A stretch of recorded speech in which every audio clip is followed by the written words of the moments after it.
اللہ اکبر، یہ بڑی سخت آیت آ رہی ہے، اسی پہ آج کا درس کنکلوڈ کرتے ہیں. ام حسبتم ان تدخلوا الجنہ، کیا تم نے یہ گمان کر لیا کہ تمہیں ویسے ہی جنت میں داخل کر دیا جائے گا؟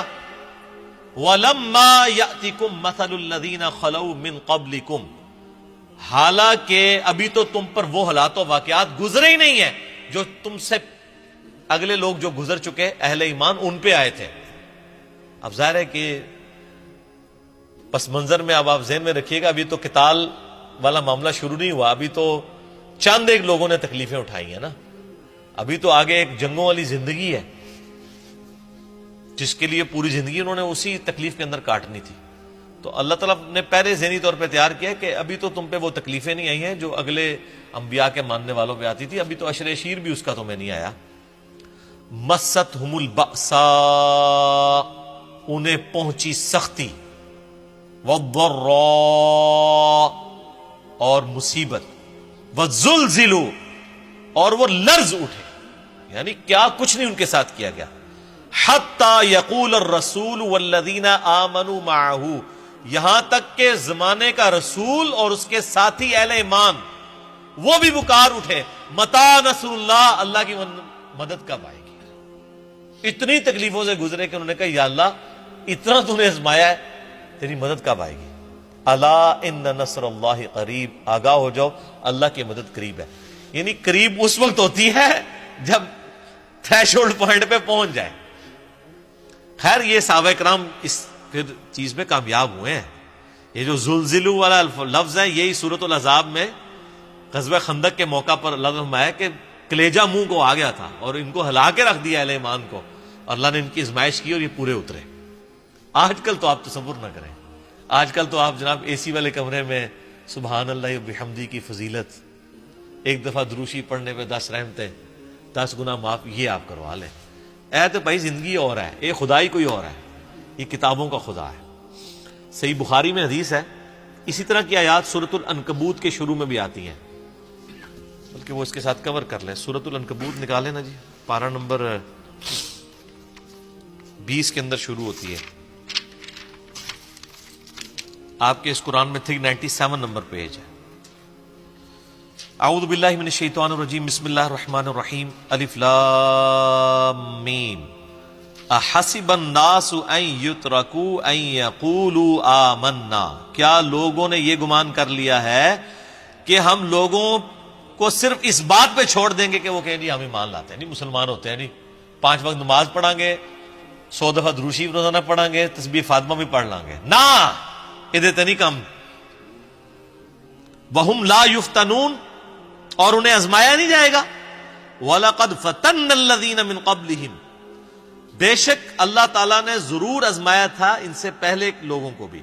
فَلَيَعْلَمَنَّ اللَّهُ الَّذِينَ صَدَقُوا وَلَيَعْلَمَنَّ الْكَاذِبِينَ، تو اللہ تعالیٰ نے جانچا اس بات کو کہ کون اپنے اس دعوی ایمان میں سچا ہے اور کون جھوٹا ہے.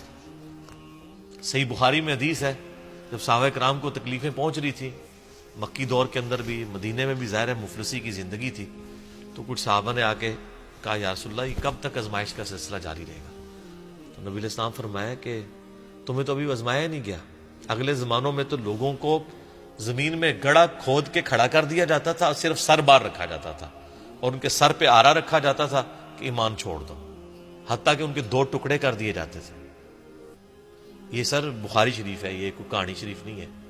آپ اس کو امیجن کر سکتے ہیں؟ پھر نبی علیہ السلام نے اسی حدیث میں الفاظ ہیں بخاری میں کہ ان کو زندہ لوہے کی جو کنگی ہیں نا ان کے گوشتوں کے اوپر یوں پھیری جاتی تھی، پوری پوری کھال اور گوشت ان کا اکھڑ جاتا تھا. اب ظاہر ہے جب آپ لوہے کی کنگی پھیریں گے تو آپ کی تو نسیں بھی، آپ تو جناب بلڈ دینے کے لیے جب ایک دفعہ یہ کنولا لگوا لیں ادھر تو لگ پتا جاتا ہے، حالانکہ وہ لگنے کے بعد اس کو کھینچا نہیں جاتا. لیکن آپ امیجن کریں کہ لوہے کا کنگا اگر ایک بندے کے یہاں پہ داخل کیا جائے اس جگہ سے، تو وہ گوشت بھی اس طریقے سے اتار کے پرے پھینکے گا جیسے وہ گاجر اور مولی جو ہے نا کٹتی ہے نا اس طریقے سے.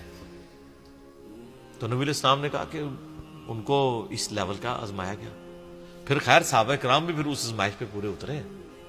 اب دیکھ لیں نا حضرت عمار ابن یاسر کے والد حضرت یاسر، ان کی والدہ سیدہ سمیہ کو کن کن تکلیفوں سے گزارا گیا. حضرت خباب کو لوہے کے اوپر یعنی کوئلوں کے اوپر لٹایا جاتا تھا حضرت بلال حبشی کو، تپتی ہوئی ریت کے اوپر، اور پھر سینے کے اوپر پتھر رکھ دیا جاتا تھا.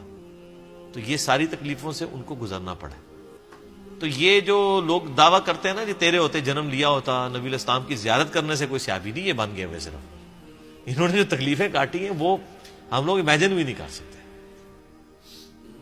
اور انہی تکلیف کی وجہ سے جو لوگ منافقین تھے ان کا یعنی نفاق کھل گیا، وہ ایمان قبول کرنے کے لیے تیار نہیں ہوئے. کافروں کو آپ دیکھیں تو میں تو اکثر کہتا ہوں کہ ابو جہل کو تو کلمے کی سمجھ آ گئی تھی کہ کلمے کا مطلب ہے کہ میری مرضی نہیں چلے گی. اب تو اس نے کہا میں نہیں پڑھتا، میں نے تو اپنی مرضی کی زندگی گزارنی ہے.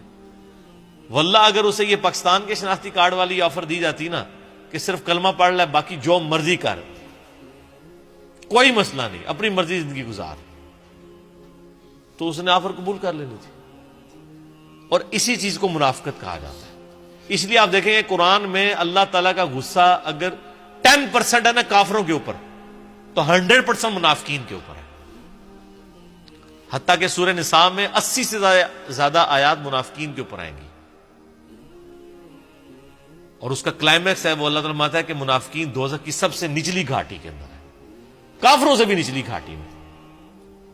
کیونکہ وہ چاہتے ہیں کہ دنیا بھی ہم اپنی مرضی کی گزاریں اور آخرت بھی. ایسے تو نہیں ہو سکتا، دو میں جہانی مٹھے باؤ، اس طرح نہیں ہو سکتا. جب آپ اللہ کے لیے زندگی گزاریں گے تو آپ کا دنیا کا نقصان ہوگا.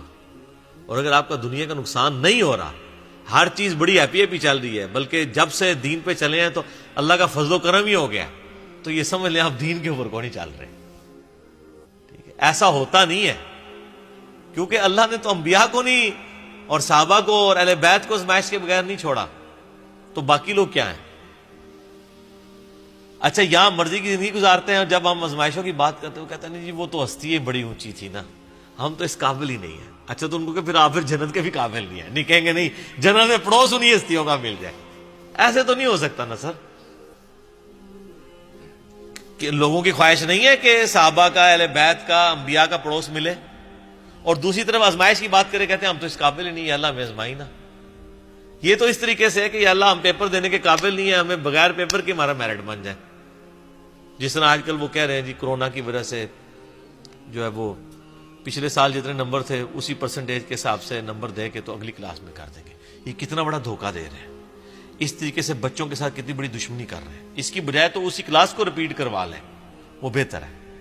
یہ دھوکے کے ساتھ لوگوں کو آپ آگے لے کے جانا چاہ رہے ہیں تاکہ بعد میں بھی وہ ذلیل و خوار ہوتے رہیں. ظاہر ہے جو چیزیں کورس نہیں پڑھا ہوا ہوگا تو آگے پھر ذلت ہی کاٹنی پڑے گی. ٹھیک ہو گیا جی.